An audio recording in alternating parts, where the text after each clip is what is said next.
कृपा कर, दया कर, सब में प्रेम बढ़े, सब में आनंद बढ़े, सब में बल बढ़े, सब में शक्ति बढ़े। हमारा राष्ट्र, हमारा भारत देश उन्नतियों की सीढ़ियों पर चढ़ता हुआ विश्व गुरु बनकर विराजमान हो। ये तेरी विश्व गुरु। लंकापति रावण सोने की चौकी नहीं बना पाया, उसका अहंकार नहीं बना। अच्छा बताओ, सोने की चौकी बनती नहीं क्या? बन जाती, पर अहंकार सोने की चौकी को बनने नहीं दिया। अहंकार।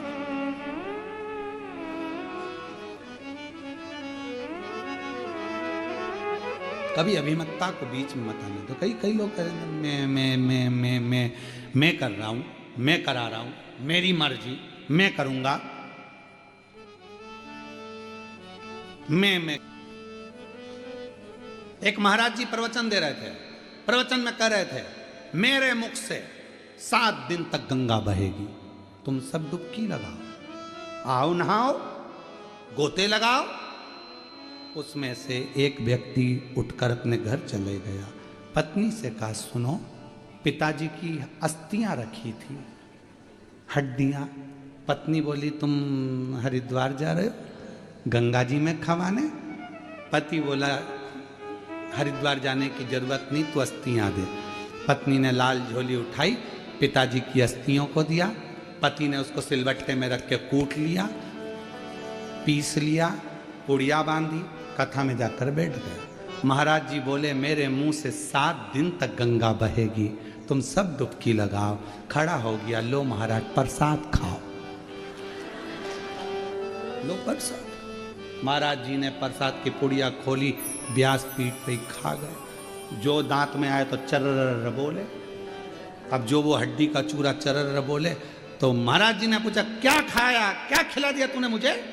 तो क्या महाराज, पिताजी की अस्थियां रखी थी, बहुत दिन से गंगा जी में ले जाने का सोच रहा था, पर मेरा इतना बल नहीं कि मैं गंगा जी तक जाऊं। आप ही ने कहा मेरे मुंह से गंगा बह रही है, सब इसी में डुबकी लगाओ, तो मैंने सोचा पिताजी की हड्डी को भी यहीं खवाओ, यहीं ठंडा कर दिया। महाराज जी ने उस दिन से मेरा कहना बंद कर दिया कि मेरे मुंह से गंगा बहेगी। अब ये मैं कर रहा हूं, मैं करा रहा हूं, मेरी सामर्थ्यता, मैं करूंगा, मेरा मन पड़ेगा वो करूंगा, मैं बताऊंगा जहां बैठना, मैं कहूंगा वैसा करना ना। तुम कौन? तुम कौन? अच्छा हुआ वो तो जन्म भी वही देता है और मृत्यु भी वही देता है, नहीं तो कहीं कहीं का तो कहते नहीं मरने दूंगा, ले क्या कर लेगा? जन्म भी वो देता, नहीं तो कहीं का कहते भले तू अंदर बैठे रहे, मैं तुझे पैदा ही नहीं करूंगा। अच्छा, पर जन्म मृत्यु उसके हाथ में।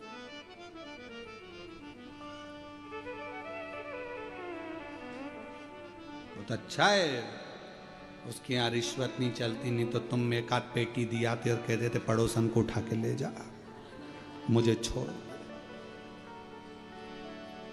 अच्छा है।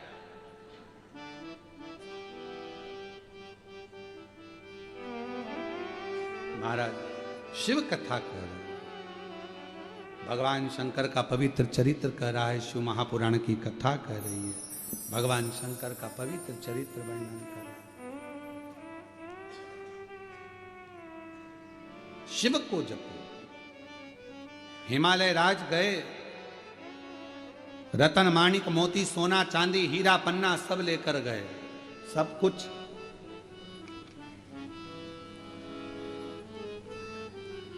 और जो ले जा रहे थे तो मन में सोच लिया कि अब शिव का इतना वैभव है तो शंकर भगवान को क्या दूं, शिव का इतना वैभव है क्या दूं।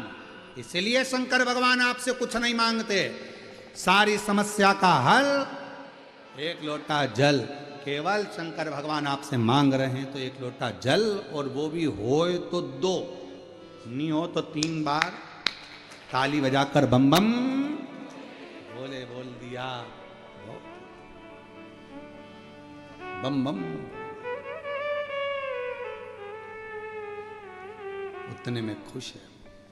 कितना एक पत्र है देखो,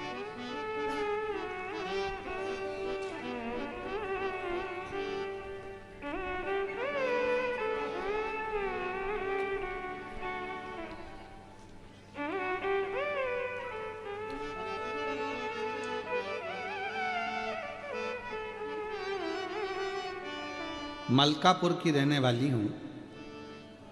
मेरा नाम विजया संदीप पवार है। कहीं बैठी हूँ,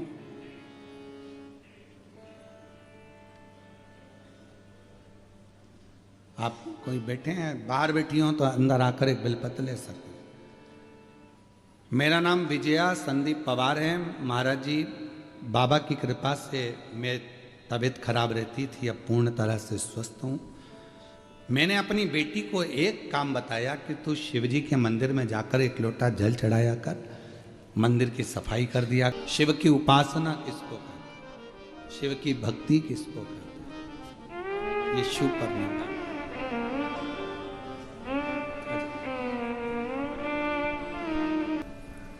दो शिवलिंग ऐसे हैं काशी में जो भगवान हिमालय राज अपनी बेटी पार्वती से शिवजी से मिलने जा रहे थे तो उन्होंने निर्मित किए, उन्होंने स्थापना की। आज किस्मत वाले हैं आप और हम सब,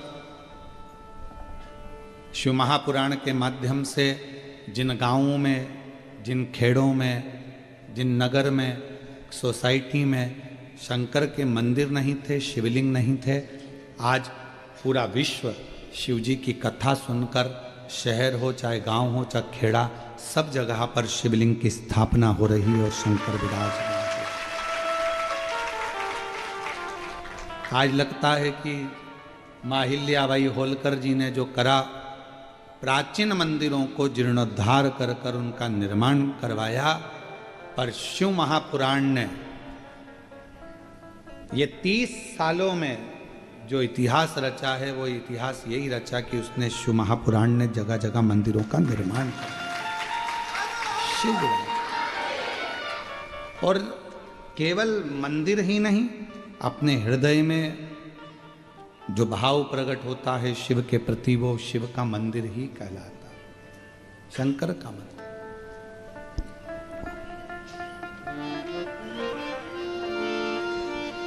मां अंजना जी के पवित्र चरित्र का यदि हम वर्णन करें तो माता अंजना के गर्भ से संतान नहीं थी। जब संतान ही नहीं तो मां अंजना गौतम बाबा के पास चले गई अपने पिताजी को और कहा, निवेदन करा कि मेरे गर्भ से औलाद नहीं होती, संतान नहीं होती, मेरे औलाद नहीं है, बच्चे नहीं हैं, क्या कर। भगवान कृष्ण जी के यहाँ 16,108 रानियां हो गई। जब संतान नहीं हुई तो गर्गाचार्य बाबा ने उनको शिव जी की आराधना बताई। रामेश्वर धाम की स्थापना का कारण भी यही रहा कि लंकापति रावण को कैसे विजय प्राप्त करी जाए, तो राम जी को शिवलिंग की आराधना बताई। अंजना माता जी के घर में भी संतान का सुख नहीं था। केसरी बाबा मौन होकर बैठे रहते थे क्योंकि औलाद नहीं, बड़े दुखी थे अंदर से। संतान कैसे, हार चुके, औलाद नहीं। तब केसरी बाबा से अंजना माता ने कहा कि मेरा मन है मैं अपने पिता गौतम बाबा के यहाँ जाऊं और उनसे पूछूं कि मेरे घर में औलाद कब होगी, संतान कब। आपको पहले भी कथा में कहा, भाग्य बताने वाले ढेर मिल जाएंगे। पत्रिका दिखाओगे भाग्य बताएंगे, हाथ दिखाओगे भाग्य बताएंगे, वास्तु दिखाओगे भाग्य बताएंगे, मोबाइल पर भी भाग्य बताने वाले ढेर मिल जाते हैं। रोज गूगल पे सर्च करो, कोई ना कोई तुम्हारी राशि बताता ही मिलेगा। तुम्हारी ये राशि है, ये पहनना, ये ओढ़ना, ये करना, भाग्य बताने वाले ढेर मिलेंगे, पर भाग्य बनाने वाला ढेर नहीं होता। हमारा राजसी सुख है, राजसी सुख बताने वाले तो ढेर मिले। अरे तुम तो एमएलए बनने वाले थे तो फिर क्यों नहीं बना? सारे राशि सुख थे, गज योग, ये योग, वो योग, सारा सुख था, फिर क्या तकलीफ आ गई?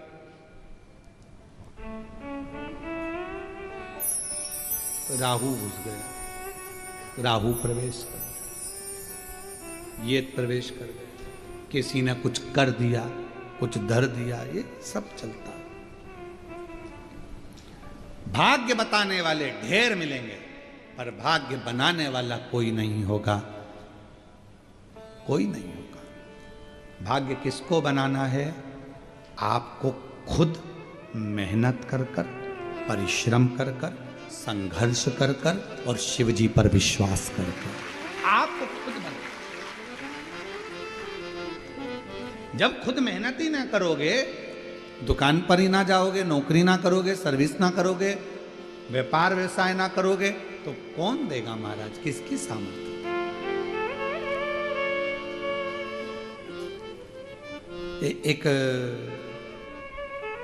एक हमारे परिचित थे, अच्छे पुराने परिचित है, अब आप चले गए इन बच्चों का।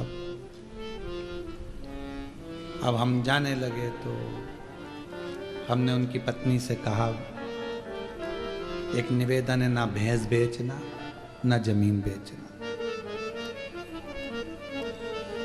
अगर किसी के अधीन होना है तो जरूर बेच दो। ना भैंस बेचो ना जमीन बेचो। वो गए हैं, जान दो, संभालो, बच्चों को पढ़ाओ, विद्याध्ययन कराओ। आज लोग कह देंगे कि हम बैठे हैं संभाल लेंगे। कितने दिन संभालेंगे? कौन ला कर देगा? कौन खिलाएगा? किसी की सामर्थ्यता नहीं है कि बहुत दिन संभाल ले। अपने को खुद करना पड़ेगा। अब तुम्हें तुम्हारे पति का भी फर्ज अदा करना है और पत्नी का भी फर्ज अदा करना है, और तुम्हें आगे बढ़ना है, रोना नहीं। रिश्तेदार कहेंगे ऐसा कर दो, ये बेच दो, वो ना ना ना ना, अब संभालो, संभालो। आप अकेले नहीं हो, अब आपके बल। एक बेटी आई थी बहुत पहले, जब कोरोना चल रहा था, उसका वीडियो भी यूट्यूब वगैरह पर डला होगा। बहुत रोई थी, बहुत, लगभग होगा कोरोना के समय पर 2019 के बात होगी। पिताजी चले गए, माँ चली गई, भाई है छोटा, कोरोना में दोनों चले गए। खूब रोई, खूब। कहा बेटा क्या हुआ? पिताजी चले गए, माँ चली गई, सब, अब कुछ भी नहीं बचा, मेरा भाई और मैं हूं, क्या करें? मैंने कहा पढ़ाई कर रही हो? हाँ। भाई पढ़ रहा है? हाँ। तो हमने कहा एजुकेशन जैसा धन तुम्हारे पास में है तो फिर रोना क्यों बेटा? माता पिता गए हैं, शिव को पिता मानो, पार्वती को मां मानो, और उस माता पिता का फर्ज अब स्वयं अदा करो। भाई को भी पढ़ाओ, खुद भी पढ़ो। आज मैं उस बेटी को, जो कि छत्तीसगढ़ की रहने वाली है, उस बेटी को मैं धन्यवाद दूंगा। बिलासपुर 7 दिन के लिए निःशुल्क दे दी। केवल मालूम पड़ा कि शिव पुराण की कथा हो रही है, 1 रुपया ना लेते हो। कहा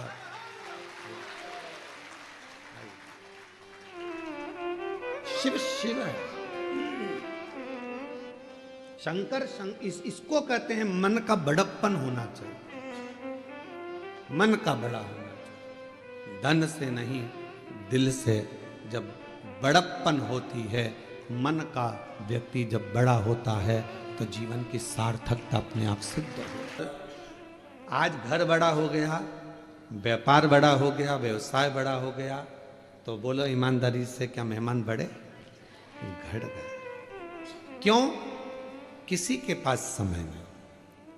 और थोड़ा सा समय अगर परमात्मा देता भी है तो लोग प्रेम से मिल नहीं पाते, प्रेम वहां खत्म हो जाता, स्नेह वहां डाउन हो जाता।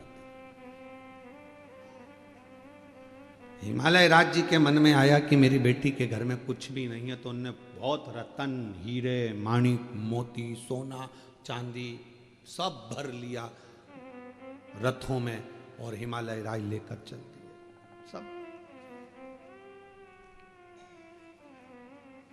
कहां जा रहे हैं? अपनी बेटी को देने के लिए, बेटी को देने के लिए। चलते चलते काशी प्रदेश में पहुंच गए, और काशी प्रदेश में पहुंचे तो वहाँ उन्होंने देखा कि इतना, ये कौन सा प्रदेश है, ये कौन सा जगह है, इतना इतना वैभव, जहाँ खंबे भी रत्नों से जड़े हुए हैं, माणिक मोती प्रकाश हीरा रतन सब भरा पड़ा हुआ है। ये कौन सा क्षेत्र है? कौन सा क्षेत्र?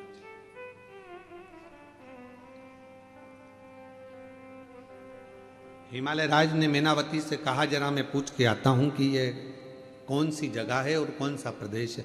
एक पथिक जा रहा था, उस पथिक को बुलाया हिमालय राज जी ने और पूछा कि ये कौन सा प्रदेश है। काशी खंड की कथा है स्कंद पुराण की, जरा सावधानी से सुनिएगा, जिंदगी को बनाने वाली।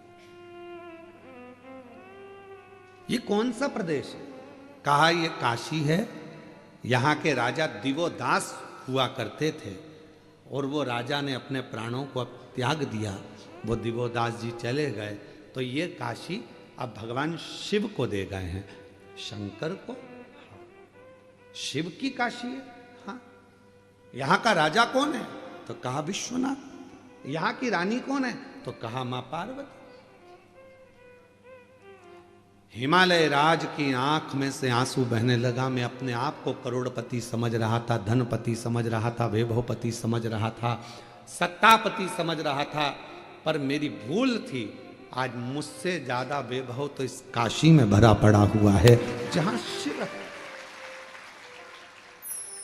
जहां शंकर रहते हैं, शंकर की कथा रहती है, शिव का गुणगान होता है, जिसके मुख से श्री शिवाय नमस्तुभ्यम निकलता है, जिसके घर से एक लोटा जल रोज शंकर भगवान को चढ़ने के लिए जाता है, उस घर का सारा वैभव शिव देते हैं, शंकर प्रदान करते हैं। उस घर के वैभव को शिव बढ़ाते हैं, शंकर बढ़ाते।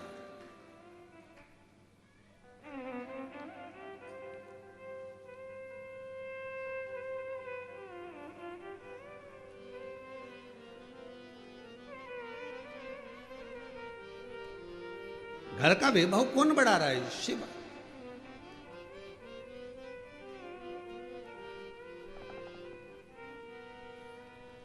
मथुरा में बिरला मंदिर है, जहां पर बिरला ग्रुप का कोई कार्य है, वहां पर बिरला मंदिर जरूर बना और मंदिर का काम नित्य चलता रहता है। आपने देखा होगा, कहीं ना कहीं तो गए ही हो गया आप लोग, बिरला मंदिर का दर्शन किया। सब जगह, गया में भी है, हर जगह पर बनाया हुआ है। किसी ने पूछा कि ये आप फैक्ट्रियां खोलते हो, फैक्ट्रियां लगाते हो, नौकरियां देते हो, वैभव लोगों को दान पुण्य सब करते हो, तो ये मंदिर का निर्माण क्यों करते हो? तो कहा किसी ने बिरला जी से, तो बिरला जी कहने लगे, जब मैं उसके लिए कुछ बनाता हूं तो वो भी मेरे लिए बहुत सारा वैभव बनाने की तैयारी कर रहे हैं। हम छोटा सा मंदिर का निर्माण करते हैं, हम छोटे से मंदिर को बनाते हैं। कई लोग कहते हैं अपनी भाषा में, जब लोग बंगला बनाते हैं तो बंगला बनाते से कह देते हैं, गुरुजी हमने इस बंगले में, मकान में भगवान का मंदिर बनाया है, देखो जरा कैसा है। गुरुजी मंदिर देखो कैसा लगा आपको? हमने इतने बड़े बंगले में भगवान का मंदिर बनाया है। अब गुस्सा तो बहुत आता है हमको कि बताओ क्या कह रही है कि हमने इतने बड़े बंगले में भगवान का मंदिर बनाया है। कहना क्या चाहिए कि भगवान के मंदिर